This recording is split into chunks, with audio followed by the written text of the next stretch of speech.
tired of only seeing your best friend in a dark world? Going to the festival without them? Well, do I have the thing just for you. I'm Roaring G Knight, and I can help with your troubles. For the low price of your mother, I'll start the roaring and plunge the world into darkness, free you of the inconvenience. Okay, that was kind of stupid. So, you might be wondering, random Deltarune YouTuber, why are you talking about Darkners? Are you stupid? They're objects. End of story. Yeah, but you didn't have to say it like that. But no, seriously, there's more. I think that we have a very flawed understanding of Darkners. And throughout Chapter 3 and 4, and even 5 recently, we have gotten so much more understanding, and yet no one's actually gone really in depth with it. So, what really is a Darkner? We've sort of always loosely understood that Darkners are objects since Chapter 2, even if there were breadcrumbs in Chapter 1. Chapter 3 was the chapter to just spell it out for us, or rather have Ralsei spell it out for us. While Ralsei is a decently reliable narrator, he's been known to leave out details out of fear, and I'm surprised that it hadn't occurred to us that he would leave out details about Darkners too.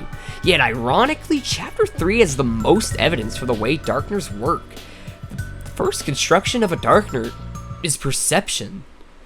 When an object is cherished or an object is hurt, however it perceives the individual is what decides its personality, its motives, its being. Chapter 3 had 3 characters to do this, with the 3rd character being a little too much to talk about for this video, and I have planned for the next video. The first being Tenna.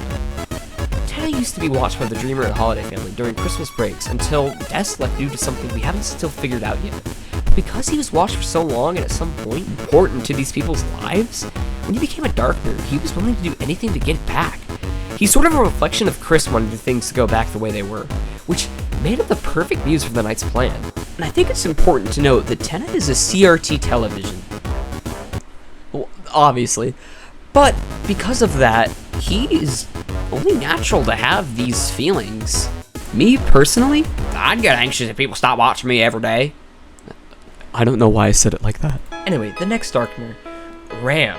Ramb is another Darkner from Chapter 3, who I love with my heart, who parallels Tenna in the perception. Chris used to play with them a ton as a kid, even though they were a power strip. And they play with them like any other toy. It's actually Pippins who insults them because of this. Wow, jealous much. Anyway, they were brought into the Dark World, and they only cared about what Chris wanted. Love shaped their being. Because they saw that they were loved, cherished, they naturally wanted to give that back. We see this in Chapter 5 with all the flowers. Because they were loved, they wanted to give back to Asgore. They wanted a world for Asgore. In a funny way, Darkners are objects, but they're not objects, because they can feel. Ralsei actually questions this, and he asks if it's okay for him to have opinions. All he knows is serving Lightners, and not himself. I mean, that's why he's so obsessed with both of Chris and Susie, because they dictate how he's supposed to feel, when Darkners can feel things outside of that. Don't you like serving humans? Thanks, Con. Darkners are also shaped by perspective, which is why certain Darkners turn into stone. Darkners only stay by the will of the fountain, so if they don't seem to fit, they turn to stone.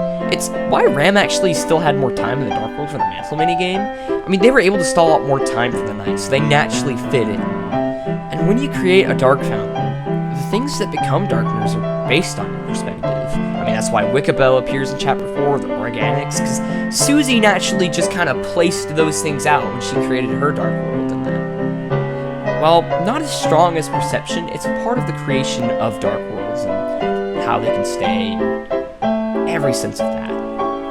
I mean, I think it's more that Darkners manifest off of perception more so than perspective.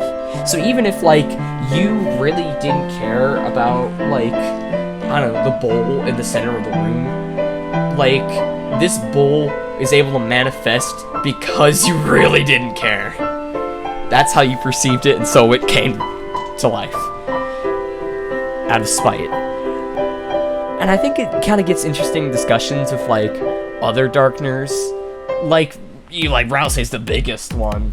I'm not really sure if Ralsei's going to be an object necessarily. If he is, I think it's very likely that he's the Red Horn Headband. But I feel like he's going to be more of a concept. Kind of like the knight when I said in my last theory video. What a concept. There's this line of dialogue where he says he's a shadow, and it's kind of interesting, and he's also the Prince of Darkness, so it kind of makes sense for him to just be, like, an equivalent to, like, a Spawn or, like, a Titan, where he's just darkness, not necessarily an object. But if he is an object, it would kind of beg the question of how he would get to other Dark Worlds. Like, him being a shadow makes sense, because he could just, like, probably slip through and some weird Dark Fountain bullshit, but if he's an object, like, would that mean that, like, objects in Dark Worlds can just kind of hop between them? I mean, I have an interesting thought of, like, maybe in a super dark room, you have, like, some random object. It just kind of comes to life and goes to, like, a Dark World. Like, they go to one. They don't start one, they just go to one. So, like, you have just, like, a random bucket Darkner, like, random bucket in your house in a super dark room, like a garage or something. And it just kind of moves through the darkness to the Dark World. So it's like, oh, how did this guy get here? Because it moved.